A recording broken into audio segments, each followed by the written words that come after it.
আল্লাহ রাব্বুল আলামিন আকাশকে 7 স্তর বিশিষ্ট করে সৃষ্টি করেছেন। এত সুবিশাল আকাশ আল্লাহ তাআলা সৃষ্টি করেছেন। প্রথম আকাশ যেটা মুফাসসিরিনে কেরাম বলেন এটা হলো সবচাইতে ছোট, বড়গুলার হিসাব বাদ দেন, এর পরেরটা এর দ্বিগুণ, এর পরেরটা এর দ্বিগুণ, ওর দুগুণ, এভাবে সপ্ত আকাশের সুবিশালতা কত বেশি। বাকি 6টা থাক, আমরা প্রথম আসমান নিয়ে একটু আলোচনা করি। আল্লাহ তাআলা বলেন আল্লাযী খালাকা সাবআ সামাওয়াতিন তিবাকা।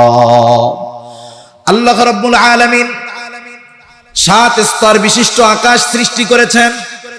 আবার এই সৃষ্টি শৈলী কত সুন্দর।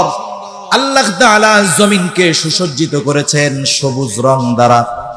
যত সৃষ্টি আছে গাছগাছালি সব সবুজ, জান্নাতের কালারও সবুজ। আবার আসমানকে আল্লাহ তাআলা সৃষ্টি করেছেন বিভিন্ন রঙের। কিছু কিছু সময় দেখা যায় পুরা নীল, কিছু কিছু সময় থোকায় থোকায় সাদা মেঘ। আপনি যদি একা একা একটু চোখ বুজে চিন্তা করেন, আকাশটা যদি সবুজ হতো, জমিনের এই গাছগাছালি গুলো যদি নীল হতো কেমন লাগতো? একটু একা একা চিন্তা করে দেখবেন না। আকাশ যদি সবুজ হতো কোনো সময় সুন্দর লাগতো না, জমিন যদি নীল হতো এটাও সুন্দর লাগতো না। তার মানে আল্লাহ তাআলা প্রত্যেকটা বস্তু এমন ভাবে সৃষ্টি করেছেন যেটাকে যেভাবে সৃষ্টি করলে সুন্দর হয় হুবহু অনুরূপ ভাবেই আল্লাহ তাআলা সৃষ্টি করেছে। এখন এই প্রথম আসমান আল্লাহ তাআলা এইগুলাকে সুসজ্জিত করেছেন কিসের দ্বারা? আল্লাহ রাব্বুল আলামিন বলেন আমি এই দুনিয়ার আকাশকে নক্ষত্রপুঞ্জ দ্বারা সুসজ্জিত করেছি, নক্ষত্রমালা দ্বারা সুসজ্জিত করেছি। এর মধ্যে আমাদের জন্য যেই 2টা বেশি কাজে লাগে এটা হলো চন্দ্র আর সূর্য। আল্লাহ তাআলা বলেন আলাম তারাউ কাইফা খালাকাল্লাহু সাবআ সামাওয়াতিন তিবাকা ওয়া জাআলাল কমারা ফীহিন্না নূরাও وَجَعَلَ الشَّمْسَ سِرَاجًا। আল্লাহ তাআলা বলেন আমি চাঁদকে সৃষ্টি করেছি আলো হিসাবে, আর সূর্যকে সৃষ্টি করেছি প্রদীপ হিসাবে, প্রজ্বলিত আলো হিসাবে। চাঁদ মূলত সূর্য থেকে আলো পায়। আবার আল্লাহ তাআলা চাঁদ এবং সূর্যের জন্য নির্দিষ্ট একটি কক্ষপথ রেখে দিয়েছেন। একেবারে যেই রাস্তা ওদের জন্য নির্ধারিত করেছেন আল্লাহ তাআলা সৃষ্টির পরে, চাঁদ এবং সূর্য যথারীতিভাবে তাদের ওই পথ দিয়েই পথ অতিক্রম করে। কখনো এমন হয় না যে একটু ডানে বামে গিয়ে তারা পথ অতিক্রম করে। যদি করত তাহলে পৃথিবীর ব্যালেন্স নষ্ট হয়ে যেত। অনেক সময় আমরা মনে করি যে আগের চাইতে সূর্যের তাপ, পৃথিবীর উষ্ণতা দিন যাচ্ছে আরো বাড়তেছে, গরম বাড়তেছে, অ্যান্টার্কটিকার বরফগুলো গলতেছে। আসলে এর মূল কারণটা কি? মূল কারণ হলো পৃথিবীর বাহিরে আল্লাহ তাআলা একটা বায়ুমণ্ডল সৃষ্টি করে রেখেছেন। এটা হলো মূলত ফিল্টার ছিল, ছাঁকনি ছিল। বিজ্ঞান বলে গ্রিন হাউস গ্যাসের কারণে পৃথিবীর তাপ বাড়তেছে। এটা কেমন? এটা একটা উদাহরণ দিলে বুঝতে সহজ হবে। আপনারা অনেকে জেনে থাকবেন শীত প্রধান দেশে সাধারণত সবজি চাষাবাদ করাটা কঠিন হয়ে যায়, কারণ ওইখানে সব সময় বরফ থাকে। কিন্তু তারা গ্রিন হাউস পদ্ধতি ব্যবহার করে তারা শাকসবজি চাষ করে। গ্রিন হাউসটা কি? তারা একটা কাচের ঘর নির্মাণ করে, যেই ঘরে বাহিরের কোনো বাতাস পৌঁছাতে পারবে না। সূর্যের আলোটা ওই ঘরের ভেতরে ভেদ করে, ভেতরে যখন আলো পড়ে তখন ভেতরটা গরম হয়ে যায়। গরম হয়ে ওই আলোটা, তাপটা ছড়িয়ে যেতে পারে না। ওই যে কাঁচ দিয়ে পুরো ঘেরা, এবার কাঁচটা গরম হয়ে যায়, ওই উষ্ণতা ওই কাঁচের ঘরের মধ্যে সব সময় থাকে। তার মানে ওই ঘরটা, কাঁচের ঘর ঘিরে রাখার কারণে সূর্যের যেই আলোর তাপ পড়ে ওই তাপটা জমিনকে গরম করে, এরপরে আলোর তাপটা ছড়িয়ে যেতে পারে না, ওই কাঁচ ওটাকে ধারণ করে, গরম থাকে, এরপরে ওই জায়গায় ওরা চাষাবাদ করে। পৃথিবীর নিজামটা এরকম। মনে করেন সূর্যের আলো যখন জমিনে পড়ে, পড়ন্ত বিকালে যখন ঠান্ডা হয়ে যায়, এই জমিনের তাপ, বিল্ডিং আস্তে আস্তে তাপটাকে ছেড়ে দেয়।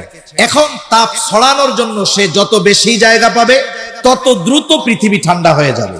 কিন্তু বাস্তবতা হলো বায়ুমণ্ডলে কার্বন ডাই অক্সাইড বেড়ে গেছে। তার মানে ইট ভাটার যে ধোঁয়া, গাড়ির যে ধোঁয়া, মানুষের সিগারেটের ধোঁয়া, বায়ু দূষণ, এগুলো হওয়ার কারণে বায়ুমণ্ডলে যেই একটা ব্যবস্থাপনা ছিল যে তাপটা ছড়িয়ে আকাশব্যাপী ছড়িয়ে যাবে, ওটা তখন ছড়ায় না। তাপটা না ছড়াতে পারার কারণে এই পৃথিবী উষ্ণ থাকে, গরম থাকে, দ্রুত ঠান্ডা হয় না। মূলত গরমের কারণ এটা। আল্লাহ তাআলা এই সিস্টেম করে রেখে দিয়েছেন। এই যে সূর্য, এখন এই সূর্য যদি যথাস্থানে না থাকতো, চন্দ্র যদি যথাস্থানে না থাকতো, কি হইতো? অথচ আল্লাহ তাআলা ১৫০০ বছর আগে জানিয়ে দিয়েছেন সূর্যের জন্য যে নির্দিষ্ট কক্ষপথ আল্লাহ তাআলা রেখেছেন, সূর্য গোটা সময়টা ওই কক্ষপথ দিয়েই চলে, কখনো একটু ডানে বামে যায় না। আল্লাহ তাআলা বলেন, ওয়াশ-শামসু তাজরি লিমুস্তাকাররিন লাহা যালিকা তাকদীরুল আজিজিল আলীম। আল্লাহ রাব্বুল আলামিন মূলত সূর্যের জন্য যেই কক্ষপথ নির্ধারিত করে রেখেছেন, সেই জায়গা দিয়েই সূর্য আবর্তিত হয়, ঘুরতে থাকে, কাছেও আসে না, দূরেও আসে না। শীতের সময় কোন জায়গা থাকবে, গরমের সময় কোন জায়গায় থাকবে, তার জন্য সব নির্ধারিত করা আছে। এখন যদি সূর্যটা একটু কাছে আসতো, এখন যত দূরে আছে তার থেকে যদি একটু কাছে আসতো, বিজ্ঞান বলে সূর্যের তাপ পৃথিবীবাসীর উপরে এত বেশি পড়তো যে মানুষ পৃথিবীতে বসবাস করতে পারতো না, গোটা পৃথিবীটা মরুভূমিতে পরিণত হয়ে যাইত। আবার চন্দ্রটা আল্লাহ তাআলা যেই জায়গায় সেটিং করে রাখছেন, ওর যেই কক্ষপথ, ওর থেকে যদি আরেকটু কাছে চন্দ্রটা থাকতো, কারণ চন্দ্রের উপরে নির্ভর করেই জোয়ার ভাটা হয়, চন্দ্র যদি আরেকটু কাছে থাকতো, তাহলে প্রতিদিন এই পৃথিবী ১-২ বার পানি দ্বারা ধৌত হয়ে যাইত। এজন্য আল্লাহ তাআলা তার প্রত্যেকটা সৃষ্টিকে যথাযথভাবে যথাস্থানে সেটিং করে আল্লাহ তাআলা রেখে দিয়েছেন। তাহলে এই চন্দ্র এবং সূর্যের ব্যাপারে আমরা জানি, সূর্যের থেকে আমরা আলো পাই। এই সূর্যটা কত বিশাল! বিজ্ঞান বলে সূর্য পৃথিবী থেকে 13,09,30,00,000 মাইল দূরে অবস্থিত। এই পৃথিবীটা বাস্তবেই ছোট। তার মানে এই পৃথিবী থেকে সূর্যের দূরত্ব হলো 9,30,00,000 মাইল। আর সূর্যের বড়ত্ব কত বেশি? বিজ্ঞান বলে এই সূর্যটা পৃথিবীর চাইতে 13 লক্ষ গুণ বড়। অগণিত দুরূদ ও সালাম সাইয়্যিদুল আম্বিয়া, আশরাফুল আম্বিয়া, খাতামুল আম্বিয়া, ইমামুল মুরসালিন, রাহমাতুল লিল আলামিন মুহাম্মাদুর রাসূলুল্লাহ সাল্লাল্লাহু আলাইহি ওয়াসাল্লামের উপর আল্লাহ সুবহানাহু ওয়া তাআলার প্রতি বড় কৃতজ্ঞ হওয়া দরকার আমাদের, যে আল্লাহ তাআলা আমাদের মতো মানুষকে সৃষ্টির শ্রেষ্ঠ জীব হিসাবে অভিহিত করেছেন। অথচ আল্লাহ তাআলার অন্যান্য সৃষ্টির সাথে যদি আমাদের তুলনা দেওয়া হয়, দেখা যাবে অনেক ক্ষুদ্র ক্ষুদ্র সৃষ্টির চাইতে আমাদের অনেক বেশি দুর্বলতা পরিলক্ষিত হবে। যেমন আল্লাহ তাআলা কোরআনুল কারীমের মধ্যে বলেন, ওয়া খুলিকাল ইনসানু দাঈফা, মানুষকে দুর্বল করে সৃষ্টি করা হয়েছে। আমরা দুর্বল, এটা আল্লাহ তাআলা আগেই জানিয়ে দিয়েছেন। এই দুর্বলতা কত বেশি এটা আমরা কল্পনাও করতে পারবো না। দৈহিক শক্তির দিক দিয়ে যদি আমরা চিন্তা করি, একটা গরু আমাদের চাইতে অনেক বেশি শক্তিশালী। অনেক সময় দেখা যায় একটা গরু ৮-১০ জন মানুষ ধরে টেনে তাকে আনা লাগে। আবার যদি দৃষ্টিশক্তির দিক দিয়ে আমরা দেখি, যে স্বাভাবিক বয়সের সাথে সাথে আমাদের দৃষ্টিশক্তি লোপ পায়, আমরা দেখতে পাই না। আবার রাতের আধার যখন চলে আসে, দিনের আলোতে যেমন দেখি, রাতের আধারে তেমনটা দেখি না। কিন্তু এই পৃথিবীর নিকৃষ্ট সৃষ্টি যেগুলোকে বলি, সৃষ্টির মধ্যে নিকৃষ্ট প্রাণীগুলোর মধ্যে যেটাকে আমরা বলি কুকুর, যেটা আমাদের আশেপাশে আছে, এই কুকুর, বিড়াল, এরা আধার যত নামুক না কেন, আধারে আমরা না দেখলেও তারা কিন্তু অন্ধকারের মধ্যে দেখতে পায়। তাহলে দৃষ্টিশক্তির দিক দিয়ে তারা সবল। এরপরে আসেন মানুষ ভোজন রসিক, ভোজন বিলাস, মানুষ খাওয়া দাওয়া খুব পছন্দ করে। এই হজম শক্তির দিক দিয়েও আমরা দুর্বল। কতটা দুর্বল? আমাদের সমাজে অনেক প্রাণী আছে যারা কাঁচা গোশত খেয়ে ফেলে, মুরগি খায়, অন্যান্য প্রাণী খায়। এই কাঁচা গোশত খাওয়ার কারণে তাদের কখনো হজমের সমস্যা হয় না। কাঁচা খাওয়া তো বহুদূর, আমরা যদি ভাতের চাউলটা পরিপূর্ণ সিদ্ধ না হয়, একটু শক্ত থাকে, দুপুরবেলা যদি ওই ভাত আমরা খাই, বিকাল হতে হতে আমাদের পেটের মধ্যে অবস্থা খারাপ হয়ে যায়। হজম শক্তির দিক দিয়ে দুর্বল, দৈহিক শক্তির দিক দিয়ে দুর্বল, দৃষ্টিশক্তির দিক দিয়ে দুর্বল, যৌবন শক্তির দিক দিয়ে দুর্বল। বিজ্ঞান কি বলে?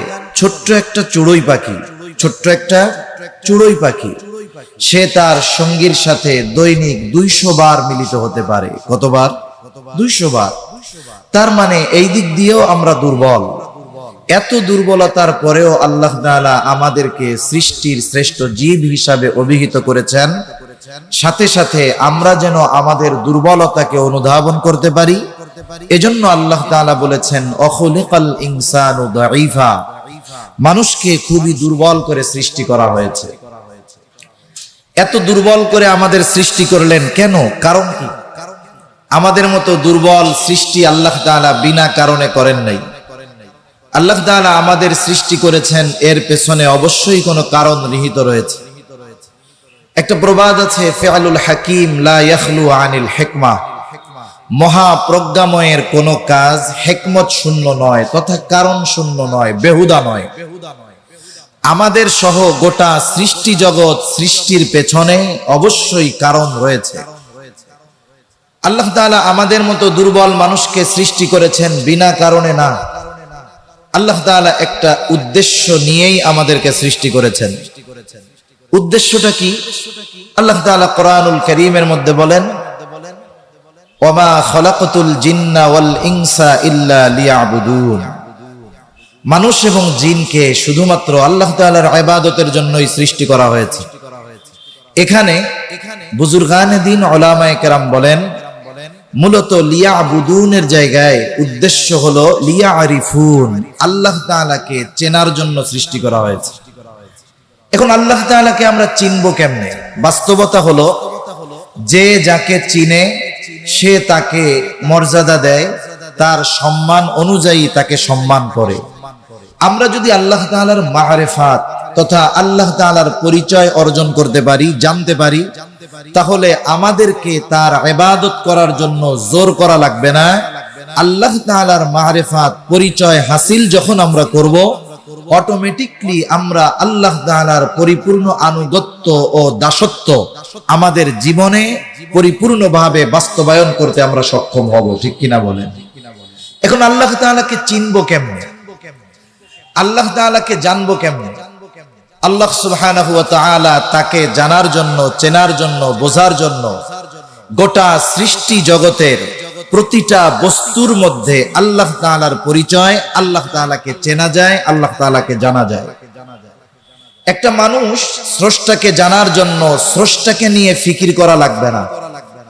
স্রষ্টার সৃষ্টি নিয়ে যদি মানুষ চিন্তা করে, তাহলে সে স্রষ্টার পরিচয় লাভ করতে পারবে ইনশাআল্লাহ। এজন্য আল্লাহ তাআলা কোরআনুল কারীমের মধ্যে বলেন, ইন্না ফি খালকিস সামাওয়াতি ওয়াল আরদি ওয়াখতিলাফিল লাইলি ওয়ান নাহারি লাআয়াতিল লিউলিল আলবাব। আল্লাহ রাব্বুল আলামিন বলেন, ইন্না ফি খালকিস সামাওয়াতি ওয়াল আরদ, নিশ্চয়ই আসমান এবং জমিন সৃষ্টির মাঝে, ওয়াখতিলাফিল লাইলি ওয়ান নাহার, রাত দিনের আবর্তন পরিবর্তনের মাঝে, লাআয়াতিল লিউলিল আলবাব, জ্ঞানী সম্প্রদায়ের জন্য নিদর্শন নিহিত রয়েছে। তার মানে গোটা আসমান জমিন সৃষ্টির সাথে রাত দিনের আবর্তন পরিবর্তনের মাঝে জ্ঞানী সম্প্রদায়ের জন্য শিক্ষণীয় বিষয় আল্লাহ তাআলা রেখে দিয়েছেন। এই জন্য যারা অনেক সময় সৃষ্টি নিয়ে ফিকির করে, তারা স্রষ্টার পরিচয় লাভ করতে পারে। এই বিষয়টাকে সামনে রেখে আমরা যদি ইসলামের সাথে বিজ্ঞানের সাথে কম্পেয়ার করি, আধুনিক বিশ্বে অনেক মানুষ একথা বলে যে বিজ্ঞান এক জিনিস, ইসলাম আর এক জিনিস। নাউযুবিল্লাহ। বাস্তবতা হলো বিজ্ঞান ইসলামকে বাদ দিয়ে চলতে পারবে না, সে অন্ধ।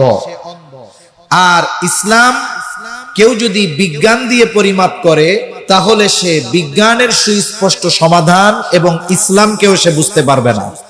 এজন্য অনেক সময় অনেকে বলে যে কোরআন বিজ্ঞান সম্মত না। বিজ্ঞান যখন কোরআন সম্মত হবে তখন ওই বিজ্ঞান সমাজে সুস্পষ্টভাবে প্রতিষ্ঠিত হবে। তা না হলে কি হবে? বিজ্ঞান এবং বিজ্ঞানীদের থিওরি সময়ের সাথে সাথে পরিবর্তন হবে। এই পৃথিবীতে অনেকে মনে করে যে কোরআনুল কারীম এর মধ্যে A to Z সব কিছু বিস্তারিতভাবে থাকতে হবে। বিষয়টা এমন নয়।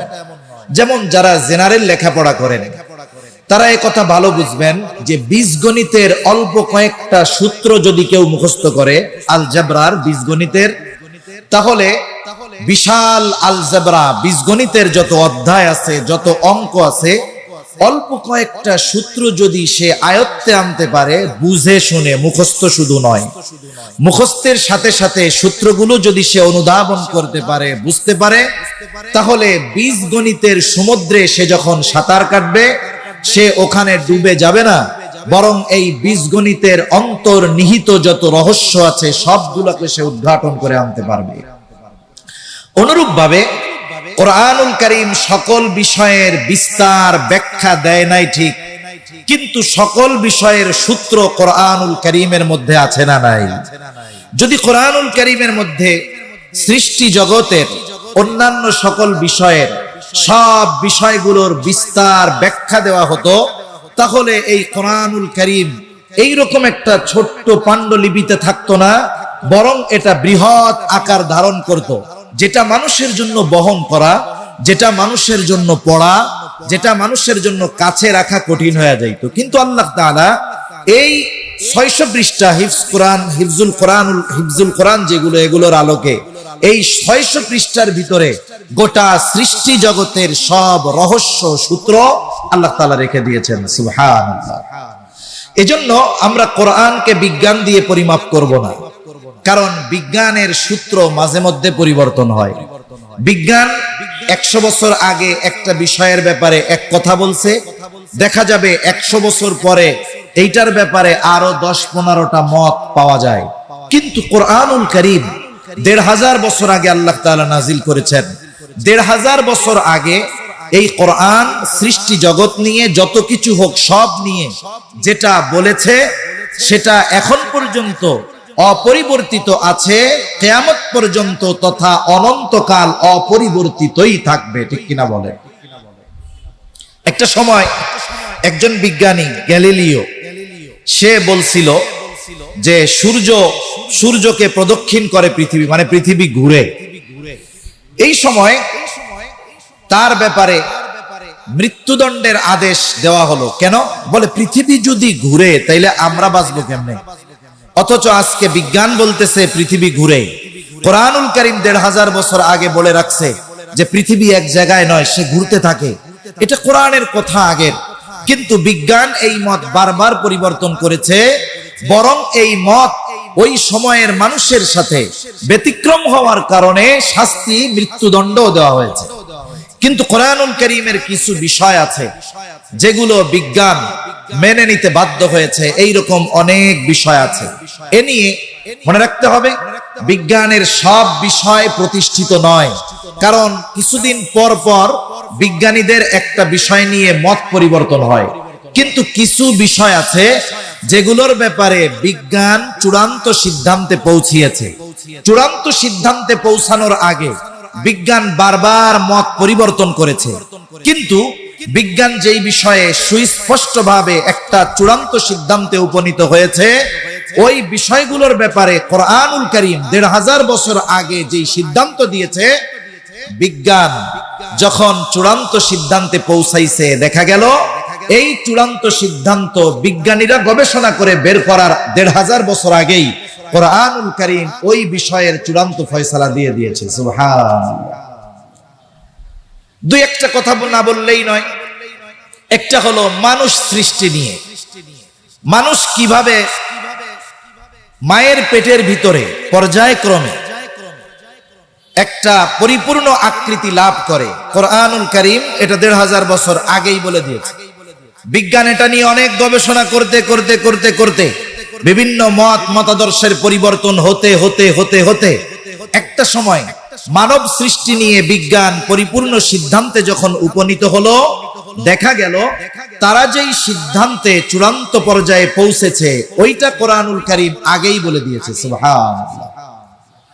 এজন্য অনেক সময় অনেক মানুষ একটু হতাশাগ্রস্ত হয় যে এই বিষয়টা বিজ্ঞানের সাথে মিলে না। নাউযুবিল্লাহ। বিষয়টা হলো বিজ্ঞান চূড়ান্ত সিদ্ধান্তে উপনীত হতে পারে নাই। এজন্য বিজ্ঞান এবং কোরআনের সাথে, ইসলামের সাথে যখন কোনো বিষয় সাংঘর্ষিক মনে হবে, তখন ইমানদারের ইমানের দাবি কোরআনুল কারীম, ইসলাম যেই সিদ্ধান্ত দিয়েছে নিঃসন্দেহে সেটাকে গ্রহণ করে অন্যটাকে বাদ রাখা। দেখা যাবে একটা পর্যায়ে ইসলাম যেই বিষয়টার সিদ্ধান্ত দিয়েছে, বিজ্ঞান আজ অথবা কাল সেটা মেনে নিতে বাধ্য হবেই। ঠিক কিনা বলেন? এইরকম অনেক উপমা দেওয়া যাবে। যেমন হাদিসের মধ্যে আসছে, যেই ব্যক্তি ঈমান নিয়ে মৃত্যুবরণ করবে, যাররা পরিমাণ ঈমান নিয়ে দুনিয়া থেকে বিদায় নিবে, এই ব্যক্তিকেও আল্লাহ তাআলা একটা সময় মাফ করে দিবে। যদি দুনিয়ায় পাপ করে থাকে তাহলে সে তার পাপের কারণে শাস্তি ভোগ করার পর একটা সময় সে জান্নাতের বাসিন্দা হয়ে যাবে। হাদিসের মধ্যে আসছে, আল্লাহ তাআলা যাকে সবচাইতে ছোট জান্নাত দিবেন, তার জান্নাতের পরিধি হবে কমপক্ষে এই দুনিয়ার 10 গুণ। কয় গুণ? একটু জোরে বলেন তো। 10 গুণ। এই যে কথাটা, এটা তো আজকে আমরা বলতেছি না, এটা রাসূল আকরাম সাল্লাল্লাহু আলাইহি ওয়াসাল্লাম ১৫০০ বছর আগে জানিয়েছেন। বলেন তো, ১৫০০ বছর আগে নবীজি যখন জানালেন যে সবচাইতে ছোট জান্নাতের মালিক এই পৃথিবীর 10 গুণ পরিমাণ একটা জান্নাতের মালিক হবে, তখন আমাদের উপরে যেই আকাশ, মহা আকাশ, সপ্ত আকাশ, এত পরিমাণ পরিব্যাপ্তি জায়গা আছে, এত বিশাল জায়গা প্রথম আসমানের নিচে আছে, তখন ছিল। কিন্তু তখনও এই ব্যাপারে মানুষ জানতো না। জানতো? আজ থেকে দেখা যাবে 100 বছর আগেও যখন এই ওয়াজ কোন বুজুর্গ আলেম করতেন যে বাবারা আপনারা নেক আমল করেন, ঈমানের উপরে থাকেন, গুনাহ ছাড়েন, তাহলে জান্নাতে যাওয়া যাবে। যেই জান্নাতের পরিধি যে সবচেয়ে ছোটটা পাবে তারটা হলো এই দুনিয়ার 10 গুণ পরিমাণ। এই ওয়াজ 1-150 বছর আগে যখন উলামায়ে কেরাম করতেন, পাশের থেকে শুধু ইমানদারেরা ওয়াজ শুনতো তা না, তারাও ওয়াজ শুনতো, শুইনা বলতো দেখ হুজুরে বলে কি, আর সামনের মানুষগুলাও বোকার মতো শুনে কি। আমরা এই দুনিয়াতে কত পদ্ধতি অবলম্বন করাচ্ছি জনসংখ্যা কমানোর জন্য, যাতে পৃথিবী মানুষে ভরে না যায়। আমরা চিন্তা করতেছি পৃথিবীর জায়গা সংকুলন হবে না এক সময়, এই জন্য স্লোগান দেওয়াচ্ছি মানুষকে 2টার বেশি নয়, একটা হলে ভালো হয়। আর এরা নাকি বলতেছে মরার পরে এদেরকে যে ছোট জান্নাত পাবে তাকেও নাকি এই দুনিয়ার 10 গুণ পরিমাণ জান্নাত একটা দিবে। এত জায়গা ওরা পাবে কোথায়? কথা মনে হয় বুঝেন নাই। এত জায়গা পাবে কই? কিন্তু আজকে মহাকাশ নিয়ে যারা গবেষণা করে, তাদের গবেষণার ফলাফল কি? গবেষণার ফলাফল হলো প্রথম আসমানের নিচে আল্লাহ তাআলা এত জায়গা সৃষ্টি করে রাখছেন যে একজনকে দুনিয়ার 10 গুণ নয়, 100 গুণ পরিমাণও যদি এক একটা জান্নাত আল্লাহ তাআলা দেন, প্রথম আসমানের নিচের জায়গা শেষ হবে না। সুবহানাল্লাহ বলেন। আল্লাহ রাব্বুল আলামিন বলেন তিনি এক আকাশ সৃষ্টি করেছেন এমনটা নয়। আল্লাহ তাআলা বলেন আল্লাযী খালাকা সাবআ সামাওয়াতিন তিবাকা। আল্লাহ রাব্বুল আলামিন আকাশকে 7 স্তর বিশিষ্ট করে সৃষ্টি করেছেন। এত সুবিশাল আকাশ আল্লাহ তাআলা সৃষ্টি করেছেন। প্রথম আকাশ যেটা মুফাসসিরিনে কেরাম বলেন এটা হলো সবচাইতে ছোট, বড়গুলার হিসাব বাদ দেন, এর পরেরটা এর দ্বিগুণ, এর পরেরটা এর দ্বিগুণ, ওর দুগুণ। এভাবে সপ্ত আকাশের সুবিশালতা কত বেশি বাকি 6টা থাক, আমরা প্রথম আসমান নিয়ে একটু আলোচনা করি। আল্লাহ তাআলা বলেন, আল্লাযী খালাকা সাবআ সামাওয়াতিন তিবাকা। আল্লাহ রাব্বুল আলামিন 7 স্তর বিশিষ্ট আকাশ সৃষ্টি করেছেন। আবার এই সৃষ্টি শৈলী কত সুন্দর। আল্লাহ তাআলা জমিনকে সুসজ্জিত করেছেন সবুজ রং দ্বারা। যত সৃষ্টি আছে গাছগাছালি সব সবুজ, জান্নাতের কালারও সবুজ। আবার আসমানকে আল্লাহ তাআলা সৃষ্টি করেছেন বিভিন্ন রঙের। কিছু কিছু সময় দেখা যায় পুরা নীল, কিছু কিছু সময় থোকায় থোকায় সাদা মেঘ। আপনি যদি একা একা একটু চোখ বুজে চিন্তা করেন, আকাশটা যদি সবুজ হতো, জমিনের এই গাছগাছালি গুলো যদি নীল হতো কেমন লাগতো? একটু একা একা চিন্তা করে দেখবেন না। আকাশ যদি সবুজ হতো কোনো সময় সুন্দর লাগতো না, জমিন যদি নীল হতো এটাও সুন্দর লাগতো না। তার মানে আল্লাহ তাআলা প্রত্যেকটা বস্তু এমন ভাবে সৃষ্টি করেছেন, যেটাকে যেভাবে সৃষ্টি করলে সুন্দর হয় হুবহু অনুরূপ ভাবেই আল্লাহ তাআলা সৃষ্টি করেছে। এখন এই প্রথম আসমান আল্লাহ তাআলা এইগুলাকে সুসজ্জিত করেছেন কিসের দ্বারা? আল্লাহ রাব্বুল আলামিন বলেন, আমি এই দুনিয়া আর আকাশকে নক্ষত্রপুঞ্জ দ্বারা সুসজ্জিত করেছি, নক্ষত্রমালা দ্বারা সুসজ্জিত করেছি। এর মধ্যে আমাদের জন্য যেই 2টা বেশি কাজে লাগে, এটা হলো চন্দ্র আর সূর্য।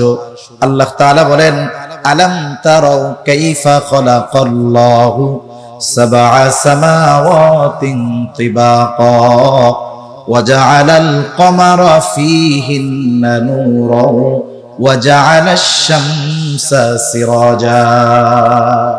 আল্লাহ তাআলা বলেন, আমি চাঁদকে সৃষ্টি করেছি আলো হিসাবে, আর সূর্যকে সৃষ্টি করেছি প্রদীপ হিসাবে, প্রজ্বলিত আলো হিসাবে। চাঁদ মূলত সূর্য থেকে আলো পায়।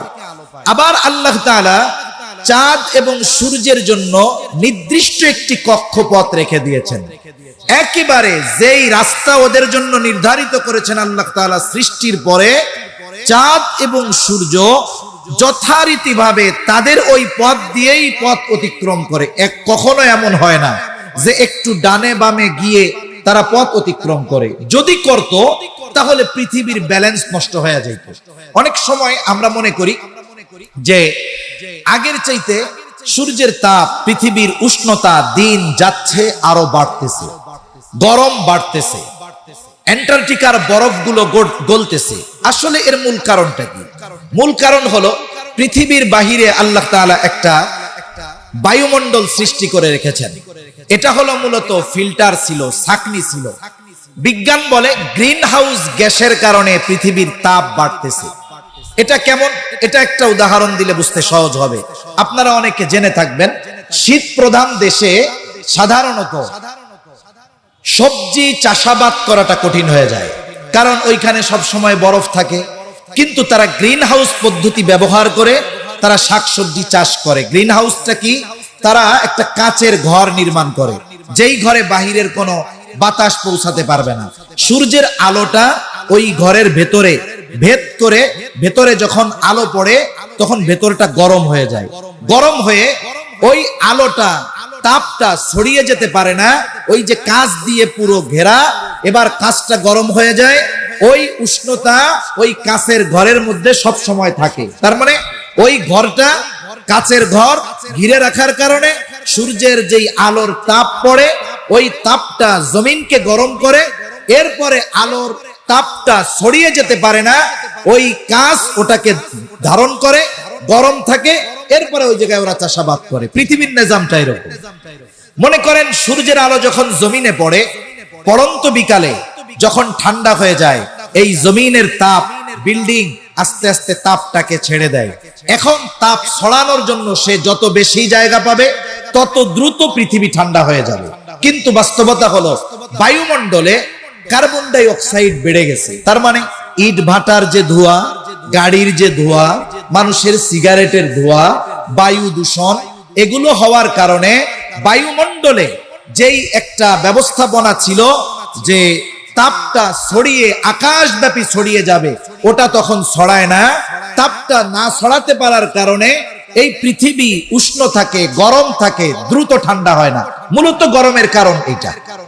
আল্লাহ তাআলা এই সিস্টেম করে রেখে দিয়েছেন। এই যে সূর্য, এখন এই সূর্য যদি যথাস্থানে না থাকতো, চন্দ্র যদি যথাস্থানে না থাকতো, কি হইতো? অথচ আল্লাহ তাআলা ১৫০০ বছর আগে জানিয়ে দিয়েছেন সূর্যের জন্য যে নির্দিষ্ট কক্ষপথ আল্লাহ তাআলা রেখেছেন, সূর্য গোটা সময়টা ওই কক্ষপথ দিয়েই চলে, কখনো একটু ডানে বামে যায় না। আল্লাহ তাআলা বলেন, ওয়াশ-শামসু তাজরি লিমুস্তাকাররিন লাহা যালিকা তাকদীরুল আজিজিল আলীম। আল্লাহ রাব্বুল আলামিন মূলত সূর্যের জন্য যেই কক্ষপথ নির্ধারিত করে রেখেছেন, সেই জায়গা দিয়েই সূর্য আবর্তিত হয়, ঘুরতে থাকে, কাছেও আসে না, দূরেও আসে না। শীতের সময় কোন জায়গা থাকবে, গরমের সময় কোন জায়গায় থাকবে, তার জন্য সব নির্ধারিত করা আছে। এখন যদি সূর্যটা একটু কাছে আসতো, এখন যত দূরে আছে তার থেকে যদি একটু কাছে আসতো, বিজ্ঞান বলে সূর্যের তাপ পৃথিবীবাসীর উপরে এত বেশি পড়তো যে মানুষ পৃথিবীতে বসবাস করতে পারতো না, গোটা পৃথিবীটা মরুভূমিতে পরিণত হয়ে যাইত। আবার চন্দ্রটা আল্লাহ তাআলা যেই জায়গায় সেটিং করে রাখছেন, ওর যেই কক্ষপথ, ওর থেকে যদি আরেকটু কাছে চন্দ্রটা থাকতো, কারণ চন্দ্রের উপরে নির্ভর করেই জোয়ার ভাটা হয়, চন্দ্র যদি আরেকটু কাছে থাকতো, তাহলে প্রতিদিন এই পৃথিবী ১-২ বার পানি দ্বারা ধৌত হয়ে যাইত।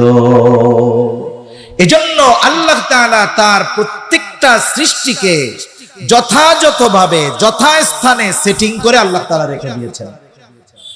তাহলে এই চন্দ্র এবং সূর্যের ব্যাপারে আমরা জানি, সূর্যের থেকে আমরা আলো পাই। এই সূর্যটা কত বিশাল! বিজ্ঞান বলে সূর্য পৃথিবী থেকে 13,09,30,00,000 মাইল দূরে অবস্থিত। এই পৃথিবীটা বাস্তবেই ছোট, তার মানে এই পৃথিবী থেকে সূর্যের দূরত্ব হলো 9,30,00,000 মাইল। আর সূর্যের বড়ত্ব কত বেশি! বিজ্ঞান বলে এই সূর্যটা পৃথিবীর চাইতে 13 লক্ষ গুণ বড়। তার মানে সূর্যের ভিতরে 13 লক্ষ পৃথিবীকে ঢুকায় রাখা যাবে।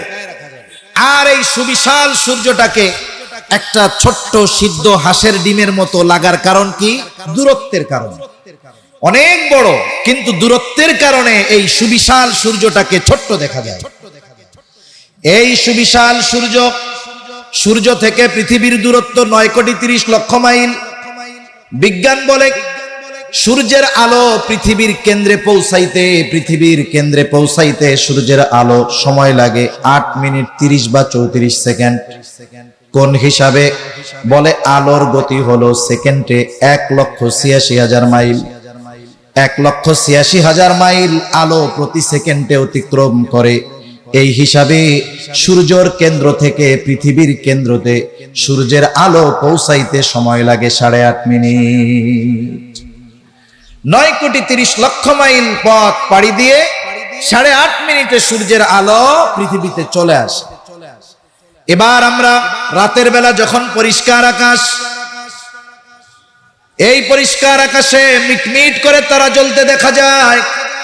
আল্লাহ রাব্বুল আলামিন অগণিত তারকার দ্বারা পৃথিবীকে সুসজ্জিত করেছেন। আল্লাহ তাআলা বলেন, ইন্না যায়্যানাস সামাআদ দুনিয়া বিজিনাতিনিল কাওয়াকিব।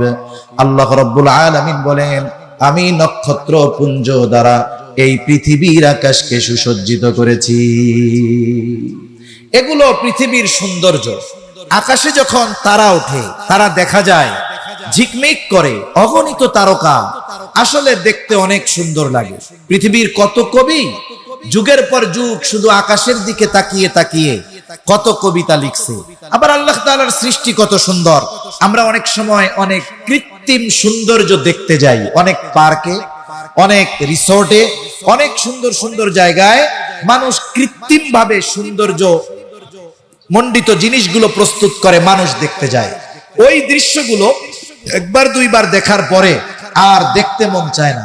কিন্তু আল্লাহ তাআলা যেই সৃষ্টিগুলো করেছেন, এর সৌন্দর্য এমন যে মানুষ যদি বারবার ওই সৃষ্টিগুলোর দিকে তাকায়, তাহলে মানুষ কখনো ক্লান্ত হয় না, মানুষ কখনো অসহ্য হয় না, বা এমনটা হয় না যে এটা তো বারবার দেখছি আবার দেখবো কেন, এমনটা কখনো মানুষের মনে হয় না।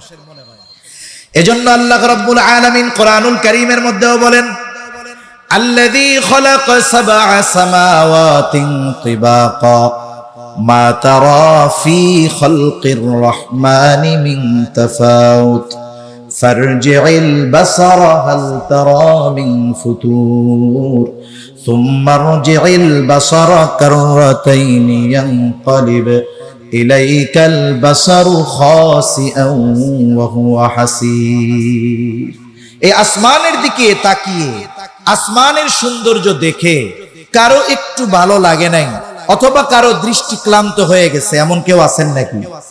এমন সুনিপুণ ভাবে আল্লাহ তাআলা সৃষ্টি করেছেন। আল্লাহ তাআলা এই জন্য বলেন, মা তারা ফি খালকির রহমানি মিন তাফাউত, এই যে দয়াময়ের সৃষ্টির ভিতরে আপনি কোন ত্রুটি বিচ্যুতি তো পাবেনই না, বরং কি হবে, ফারজি'ল বাসার হাল তারা মিন ফুতুর, আপনি তাকান, তাকাইতে থাকেন, দেখতে থাকেন কোন ত্রুটি বিচ্যুতি দেখা যায় কিনা। আল্লাহ তাআলা বলেন, বারবার তাকানোর পরে কি হবে, আবার আপনার দৃষ্টি আপনার দিকে ফিরে আসবে, তবুও এই আসমান জমিন সৃষ্টির মধ্যে ন্যূনতম কোন ত্রুটি কেউ দেখাতে পারবে না। এজন্য মানুষ যখন আল্লাহ তাআলার সৃষ্টি দেখে তার চোখ কখনো ক্লান্ত হয় না, সে কখনো অতৃপ্ত হয় না। আপনাদের পাশে পাহাড়, যখন এই পাহাড়ের সৌন্দর্য এমনি সময় দেখতেছেন একরকম, আবার যখন আল্লাহ তাআলা বৃষ্টি দেন, বৃষ্টিতে এই সবুজের উপরে পড়া ময়লাগুলো একেবারে ধুয়ে পরিচ্ছন্ন হয়ে যায়।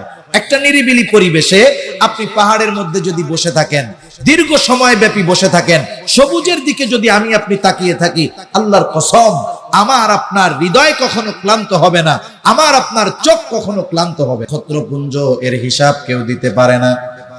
এই পৃথিবীতে যত গবেষণা হয় সবচাইতে বেশি ব্যয় হয় আকাশ নিয়ে গবেষণার পেছনে। মাঝে মধ্যে আপনারা দেখেন এই পৃথিবীর অন্যতম একজন মহাকাশ নিয়ে কত গবেষণা করে, সে চাচ্ছে মানুষকে এই পৃথিবী থেকে নিয়ে মঙ্গল গ্রহে ভ্রমণ করায় আনবে।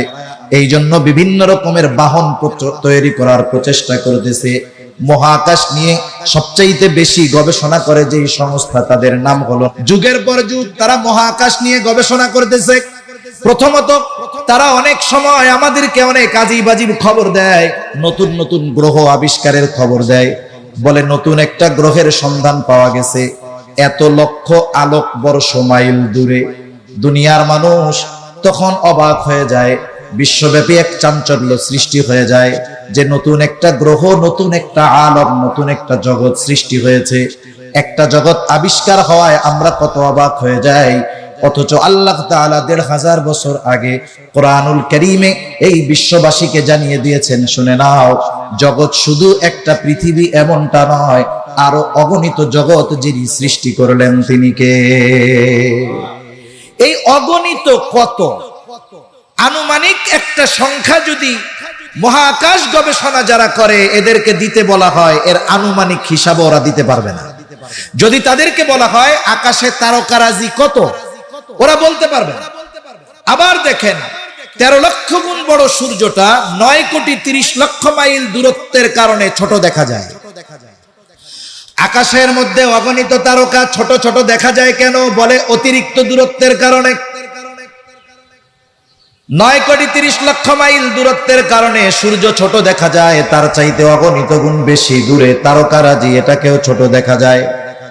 যদি জিজ্ঞাসা করা হয় আকাশে এই রকম গ্রহ কত আছে, তাহলে মহাকাশ যারা গবেষণা করে তারা বলবে যে এর হিসাব আমরা দিতে পারবো না, মিলিয়ন ট্রিলিয়ন বিলিয়ন ট্রিলিয়ন সব পার হয়ে যাবে, হিসাব দেওয়ার মতো সুযোগ নাই।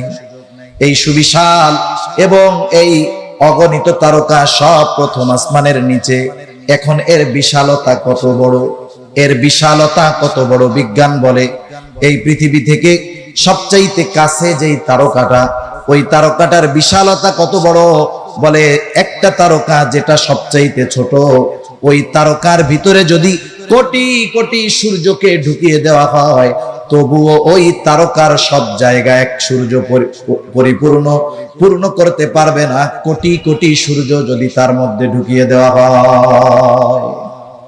তার মানে এক একটা তারকা কোটি কোটি সূর্যের চাইতেও বড়, এক একটা তারকা কোটি কোটি সূর্যের চাইতেও বড়। এই তারকাগুলো প্রথম আসমানের নিচে। দূরত্ব কত? পৃথিবীতে সূর্যের আলো চলে আসে 8.5 মিনিটে। কয় মিনিটে একটু বলেন না? কয় মিনিট? 8.5 মিনিটে। কিন্তু ওই তারকাগুলোরও আলো আছে। তারকাগুলোরও কি আছে? আলো আছে। এখন এই তারকার আলো পৃথিবীর দিকে সৃষ্টি থেকে নিয়ে ছুটে আসতেছে। বিজ্ঞান বলে সূর্যের আলো পৃথিবীতে 8.5 মিনিটে পৌঁছিয়ে যায়, কিন্তু ওই তারকার আলো সৃষ্টি থেকে নিয়ে সেকেন্ডে 1,86,000 মাইল গতিতে পৃথিবীর দিকে ছুটতেছে। কোটি কোটি বছর পার হয়ে গেছে, এখন পর্যন্ত একটা তারকার আলো পৃথিবীতে পৌঁছায় নাই। সুবহানাল্লাহ বলেন না? কোটি কোটি বছর পার হয়ে গেছে, একটা তারকার আলো এখন পর্যন্ত পৃথিবীতে পৌঁছায় নাই। সেকেন্ডে অতিক্রম করতেছে 1,86,000 মাইল। এই গতিতে ছুটছে। 2-1 মিনিট নয়, 2-1 বছর নয়, 2-1 শত বছর নয়, 2-1 লক্ষ বছর নয়। প্রথম আসমানের নিচের তারকার আলো পৃথিবীর দিকে ছুটে আসছে কোটি কোটি বছর ধরে। প্রতি সেকেন্ডে 1,86,000 মাইল পথ অতিক্রম করতেছে, কিন্তু এখন পর্যন্ত একটা তারকার আলো পৃথিবীতে পৌঁছায় নাই। সুবহানাল্লাহ। এখন একটু ভলিউমটা বাড়াইতে হবে, একটু নাহলে বক্স একটু ঘুরাই দিতে হবে, কানে আওয়াজ আসতেছে না। হালকা একটু ঘুরাই দেন। তাহলে এই পৃথিবীর প্রথম আসমানের নিচে কত জায়গা আছে, এটা সাধারণ মানুষের জন্য হিসাব করা অসম্ভব, ঠিক কিনা বলেন? এখন বলেন তো, আল্লাহ রাব্বুল আলামিন যদি তার বান্দাদেরকে দুনিয়া 10 গুণ নয়, দুনিয়ার 100 গুণ পর্যন্ত এক একটা জান্নাত আল্লাহ তাআলা দেয়, প্রথম আসমানের নিচে যেই জায়গা আছে সেই জায়গাগুলো শেষ হবে নাকি? এই জায়গাগুলো পর্যন্ত শেষ হবে না। এজন্য আল্লাহ সুবহানাহু ওয়া তাআলা তার সৃষ্টি শৈলী এত সুন্দরভাবে করেছেন, এত সুনিপুণ ভাবে করেছেন যে প্রত্যেকটা সৃষ্টি আল্লাহ তাআলা মানুষের কল্যাণের জন্য করেছেন। আল্লাহ তাআলা কোরআনুল কারীমের মধ্যে বলেন, হুয়াল্লাযী খালাকালাকুম মা ফিল আরদি জামিআ। আল্লাহ তাআলা বলেন, হুয়াল্লাযী খালাকালাকুম, তিনি তোমাদের জন্য সৃষ্টি করেছেন সবকিছু তোমাদের উপকারের জন্য। খালাকালাকুম, তোমাদের জন্য, অর্থাৎ তোমাদের উপকারের জন্য। এই জন্য পৃথিবীর যত সৃষ্টি দেখি, আমার আপনার বুঝে আসুক আর না আসুক, সকল সৃষ্টি আল্লাহ তাআলা মানুষের কল্যাণের জন্য করেছেন। এই চন্দ্র মানুষের কল্যাণের জন্য, সূর্য মানুষের কল্যাণের জন্য। একেবারে যত কিছু দেখি আর না দেখি, সব কিছু আল্লাহ তাআলা মানুষের কল্যাণের জন্যই সৃষ্টি করেছে। এই জন্য আল্লাহ রাব্বুল আলামিনের সৃষ্টি নিয়ে যারা গবেষণা করে, আল্লাহ তাআলার সৃষ্টি নিয়ে যারা ফিকির করে, চিন্তা করে, এদেরকে মূলত আল্লাহ তাআলা জ্ঞানী বলে অভিহিত করেছেন। এজন্য আমাদের উচিত আল্লাহ তাআলার সৃষ্টি নিয়ে চিন্তা ভাবনা করা। আমাকে আল্লাহ তাআলা কিভাবে সৃষ্টি করেছেন এটা নিয়ে চিন্তা ভাবনা করা। আমার অস্তিত্ব কি ছিল, কোথার থেকে কিভাবে আল্লাহ তাআলা আমাকে সৃষ্টি করলেন, চিন্তা ভাবনা করা। আমি যদি আমার সৃষ্টির ব্যাপারে চিন্তা ভাবনা করি, এই চিন্তা যদি আমার ভিতরে বিস্তার লাভ করে, তাহলে আমার আপনার দ্বারা কখনো আল্লাহ তাআলার নাফরমানি হবে না। এজন্য যত সৃষ্টি আছে সব আমাদের উপকারের জন্য। কিন্তু বাস্তবতা হলো, আধুনিক বিশ্বের যত সৃষ্টি, এগুলো আল্লাহ সুবহানাহু ওয়া তাআলা তার অনেক কথা মানুষের জন্য বোঝাকে আধুনিক সৃষ্টিগুলো আল্লাহ তাআলা সহজ করে দিয়েছেন। যেমন এই সময়ের এক গুরুত্বপূর্ণ সৃষ্টি মানুষের যোগাযোগ ব্যবস্থাকে যেটা একেবারে কাছে নিয়ে আসছে, মোবাইল ফোন, ইন্টারনেট। এগুলো মানুষের কল্যাণ আছে এর মধ্যে, তবে অনেক ভালো জিনিসের ব্যবহার এটা কল্যাণ বয়ে আনে, আবার ভালো জিনিসের খারাপ ব্যবহার মানুষের জন্য ক্ষতির কারণ হয়ে দাঁড়ায়।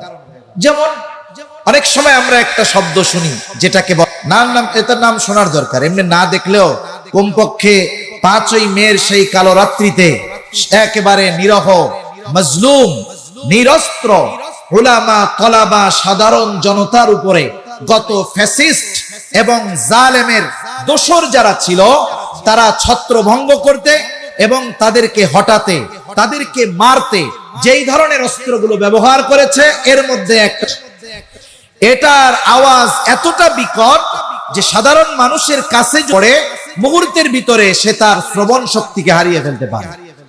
আর এটার ভিতরে যদি বারুদ ভরে দেওয়া হয় তাহলে এটা মরণাস্ত্রে পরিণত হয়ে যায়। মুহূর্তের ভিতরে এক করলে একটা জায়গা বড় ধরনের পুকুরে পরিণত হয়ে যেতে পারে। প্রস্তুত করা হয়েছিল মানুষকে মারার জন্য নয়, এটা প্রস্তুত করা হয়েছিল খনি থেকে যেই খনিজ পদার্থগুলো আছে এই খনিজ পদার্থগুলোকে সহজে জানি উত্তোলন করা যায়, গর্ত করা যায়, এই উদ্দেশ্য নিয়ে। যখন একটু মাটি খুঁড়ে ওইখানে একটা গ্রেনেড নিক্ষেপ করে দেওয়া হতো, অটোমেটিক ওইখানে ওই গ্রেনেডের কারণে বড় ধরনের গর্তে পরিণত হতো, কষ্ট করে মানুষের খোঁড়া লাগতো না। কিন্তু একটা সময় গ্রেনেডের ব্যবহার ওই জায়গা থেকে চলে এসেছে কোথায়? মানুষ এটাকে যুদ্ধের ময়দানে অথবা অন্যের উপরে আক্রমণ করার জন্য এই ব্যবহারটা যখন খারাপ ভাবে করা শুরু করছে, তারা যেই কল্যাণ ছিল, উপকার ছিল, সেটা হারিয়ে গেছে, এটা মানুষের ক্ষতির কারণ হয়ে গেছে। এজন্য পৃথিবীর অনেক সৃষ্টি আছে, বিজ্ঞানের অনেক সৃষ্টি আছে যেগুলো মানুষের কল্যাণের জন্য হয়েছিল, কিন্তু এর ব্যবহার একটা সময় মানুষের ক্ষতির কারণ হয়ে গেছে। ইন্টারনেট, মোবাইল, ফেসবুক, এই ধরনের বর্তমান সময়ের যত প্রযুক্তি আছে এগুলোর মধ্যে কল্যাণ আছে, তবে ব্যবহারের কারণে এগুলোর ক্ষতি অনেক বেশি হয়ে গেছে, ঠিক কিনা বলেন? যখন মদের ব্যাপারে রাসূল আকরাম সাল্লাল্লাহু আলাইহি ওয়াসাল্লামকে সাহাবায়ে কিরাম প্রশ্ন করেছেন, ওয়ায়াসআলুনাকা আনিল খামরি ওয়াল মাইসির, নবীজি প্রথমে জবাব দিয়েছেন আল্লাহ তাআলা যেটা শিখিয়েছেন, কুল ফীহিমা ইসমুন কাবীর ওয়া মানাফিউ লিন-নাস, এর মধ্যে পাপাচারিতাই বেশি, মন্দই বেশি, তবে কিছু উপকার তো আছে। বর্তমান দুনিয়ার প্রযুক্তির ব্যবহারের কারণে উপকার আছে কিছু, তবে ক্ষতির সংখ্যাটাই বেশি। এই যে দেখেন, কিয়ামতের দিনের অনেক কিছু আমাদের সামনে এর দ্বারা সহজে বুঝতে আমাদের সহজ হয়ে যায়। অনেক সময় কিয়ামতের দিন আল্লাহ তাআলা আমাদের সকলের কথা, আমল সবকিছু ফাইল আকারে আমাদের সামনে আল্লাহ তাআলা পেশ করাবেন। আমরা সকলে দুনিয়ায় আমাদের যেই কর্ম ছিল সেই কর্মের ব্যাপারে আমরা সব জানতে পারবো কিয়ামতের দিন। কেমনে জানতে পারবো? আল্লাহ কিভাবে জানাবেন? বিজ্ঞানের এই উৎকর্ষতা আমাদেরকে জানিয়ে দিয়েছে। কিয়ামতে যখন জান্নাতি জান্নাতে চলে যাবে, জাহান্নামী জাহান্নামে যাবে, তাফসীরে ইবনে কাসীরের মধ্যে এসেছে জান্নাতি জাহান্নামীকে দেখবে, জাহান্নামী জান্নাতীকে দেখবে, উভয়ের মাঝে কথা হবে, অথচ তাদের অবস্থান জান্নাতীদের জান্নাতে, জাহান্নামীদের জাহান্নামে। কেমনে হবে? বলে আপনার যদি কোনো, আপনি যদি তাকে দেখতে চান, আপনি কয়েক ঘন্টা লাগবে না, কয়েক সেকেন্ডও লাগবে না, ইন্টারনেটে ঢুকবেন, সেও লাইনে, আপনিও লাইনে, মুহূর্তের ভিতরে আপনি তাকে দেখতেও পারবেন, শুনতেও পারবেন, অথচ কোনো তার নাই, কোনো কানেকশন নাই। 15,000 মাইল দূরে আপনি আপনার আত্মীয়কে, আমি আমার আত্মীয়কে মুহূর্তের ভিতরে দেখতে পারতেছি, তাদের সাথে কথা বলতে পারতেছি। বলেন তো, এই যে প্রযুক্তি মানুষের মাথায় আসলো, এই বুদ্ধি মানুষের মাথায় ঢেলে দিয়েছেন কে? আল্লাহ তাআলা ঢেলে দিয়েছেন। এই যে আমরা কথা বলি, আমাদের কথাগুলো যায় কেমনে? আমাদের কথাগুলো মূলত নেটওয়ার্কিং সিস্টেমকে ব্যবহার করে বাতাসের মাধ্যমে সেকেন্ডের ভিতরে আমার আপনার কথা 15,000 কিলোমিটার দূরে পৌঁছিয়ে দেওয়া হয়। হযরত সুলাইমান আলাইহিস সালামের একটা ঘটনা আছে না? বিলকিসের সিংহাসন নিয়ে আসতে হবে, মুহূর্তের ভিতরে একজন হাজিরও করে ফেলছে। একটু চিন্তা করেন, এই শব্দের ওজন আছে। আমরা এই শব্দটা যখন বলি মোবাইলে, হুবহু আমার বলা শব্দটা ওইখানে গিয়ে পৌঁছায়। আমি যেই কণ্ঠে বলি, আমি যেই টোনে বলি, আমি যেই ভয়েসে বলি, হুবহু সেই টোনে, সেই ভয়েসে 15,000 কিলোমিটার দূরে 1 সেকেন্ডও লাগে না আমার আপনার আওয়াজ পৌঁছিয়ে যায়, ঠিক কিনা বলেন? আল্লাহ তাআলা মানুষের মাথায় কত বুদ্ধি দিয়েছেন। এই যে কথা, এগুলো ধ্বংস হয়ে যায় না।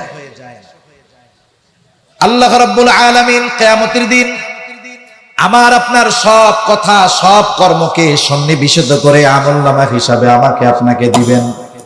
শুধু তাই না, আল্লাহ তাআলা কোরআনুল কারীমের মধ্যে জানিয়ে দেন যে আমাদের কথা সংরক্ষণ করার জন্য একজন ফেরেশতা সর্বদা তৎপর আছে।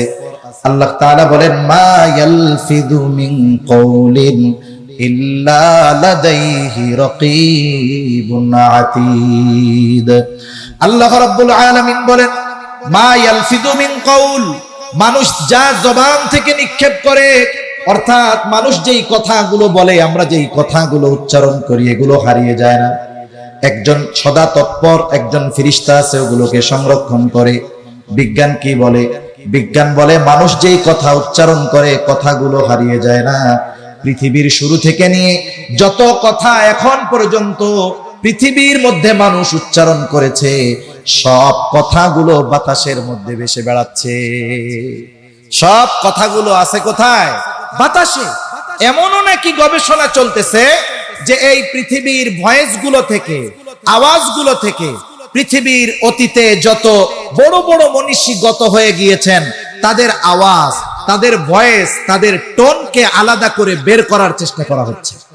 তার মানে কথা বাতাসে আছে, এটা বিজ্ঞান স্বীকার করে এবং প্রযুক্তিও এটা বলে। আমার আপনার কথা মুহূর্তের ভিতরে বাতাসের মাধ্যমে পৌঁছিয়ে যাচ্ছে 15,000 কিলোমিটার দূরে। কথাগুলো বাতাসে আছে। বলেন তো, কিয়ামতের দিন আল্লাহ তাআলা যদি বলে যে রাউজানের গহিরার আব্দুর রহমান দুনিয়ায় যত কথা বলেছে, বাতাস সব কথাগুলোকে আলাদা করে আমার সামনে হাজির করে, বলেন তো আল্লাহ তাআলার জন্য এটা সহজ না কঠিন? শুধু সহজ না, এটা আল্লাহ তাআলার জন্য অতি সহজ।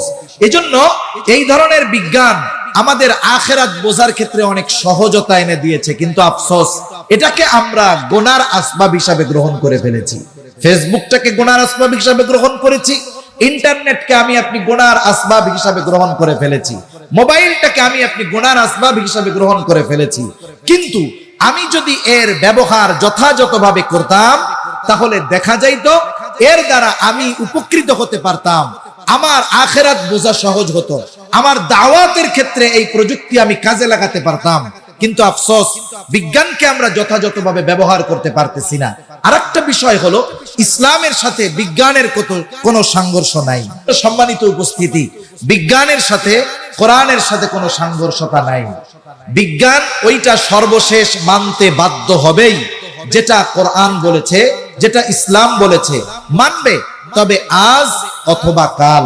তবে কখনো যদি বিজ্ঞান এবং ইসলামের সাথে আমার আপনার সামনে সংঘর্ষ পরিলক্ষিত হয়, আমি আপনি নির্দ্বিধায় কোরআনকে, ইসলামকে, দ্বীনকে বেছে নিব, কোনো সন্দেহ নাই। এজন্য রাসূল আকরাম সাল্লাল্লাহু আলাইহি ওয়াসাল্লাম, দেখেন সুন্নাতের সাথে বিজ্ঞানের সম্পর্ক আছে, এটা গবেষণার পরে বের হয়, কিন্তু নবীজি আগের থেকে ফলাফল দিয়ে দিয়েছেন। রাসূল সাল্লাল্লাহু আলাইহি ওয়াসাল্লাম, যেমন বাথরুমে যাওয়ার কথা বলি, যখন বাথরুমে যাব, নবীজি সুন্নাত যেগুলো বলেছেন, এর মধ্যে একটা সুন্নাত, মাথা ঢেকে যেতে হবে। মাথা ঢেকে যেতে হবে। মাথা ঢেকে গেলে লাভটা কি? অনেকে টুপি মাথায় দিয়ে বাথরুমে যাওয়াটাকে খারাপ মনে করে, কিন্তু টুপি মাথায় দিয়ে বাথরুমে গেলে লাভ কি হবে? বিজ্ঞান বলতেছে মাথার চুল এবং মাথার চামড়া এটা বড় স্পর্শকাতর। আপনি আমি যদি মাথায় কয়েকদিন শ্যাম্পু না দেই, তেল না দেই, দেখবেন মাথার মধ্যে খুশকি জমেছে, খুশকি থেকে ময়লা হবে, ওটাতে ইনফেকশন হবে, এক সময় মাথায় ঘা হয়ে যেতে পারে, চুলের মধ্যে জট লেগে যেতে পারে। কিন্তু বলেন তো, 2-4 জন লোক দেখান তো, দাড়িতে তাদের কোনোদিন জট লাগছে অথবা এই জায়গায় কখনো তাদের খুশকি হয়েছে? দাড়িতে হয়। তার মানে দাড়ি, এই চুল এবং স্ক্রিন, এটা মাথার চুল এবং চামড়ার মতো এত স্পর্শকাতর নয়। চুল ভাইরাস খুব দ্রুত টানে। বাথরুমের মধ্যে মাত্রাতিরিক্ত জীবাণু এবং ভাইরাস থাকার কারণে মাথা যদি ঢেকে যাওয়া হয়, তাহলে মাথার চুল এবং চামড়া ওই ভাইরাস থেকে নিরাপদ থাকে। নবীজি 1500 বছর আগে মাথা ঢেকে যেতে বলেছে, এখনকার বিজ্ঞান মাথা ঢাকতে বলতেছে কেন? বলে মাথা যদি না ঢাকা হয়, তাহলে মাথার চামড়া আক্রান্ত হতে পারে ব্যাকটেরিয়ার দ্বারা, এর দ্বারা মাথায় ক্ষতি হতে পারে, বড় রোগ হতে পারে। এটা বলতেছে বিজ্ঞান 1500 বছর পরে। নবীজি 1500 বছর আগে বলতেছে মাথা আপনারা ঢাইকা বাথরুমে যাবেন। সুবহানাল্লাহ। এরকম প্রত্যেকটা বিষয়, এই যে টাকনুর নিচে প্যান্ট পরার কথা বলা হয়েছে, নবীজি বলেছেন পায়জামা বা লুঙ্গির যেই অংশ টাকনুর নিচে থাকবে সেটা জান্নাতে প্রবেশ করবে না। কিন্তু আমরা দেখতেছি ব্যতিক্রম, নারীদেরকে ঢাকার কথা বলা হয়েছিল, পুরুষদেরকে খুলে রাখার কথা বলা হয়েছিল। এখন পুরুষেরা উল্টা আমল করতেছে, নারীরা খুলে রাখে, পুরুষেরা ঢেকে রাখে। বিজ্ঞান কি বলে? বিজ্ঞান বলে যে এই টাকনু যদি খুলে রাখে পুরুষ, এখানে আলো বাতাস লাগবে। আলো বাতাস লাগার কারণে কি হবে?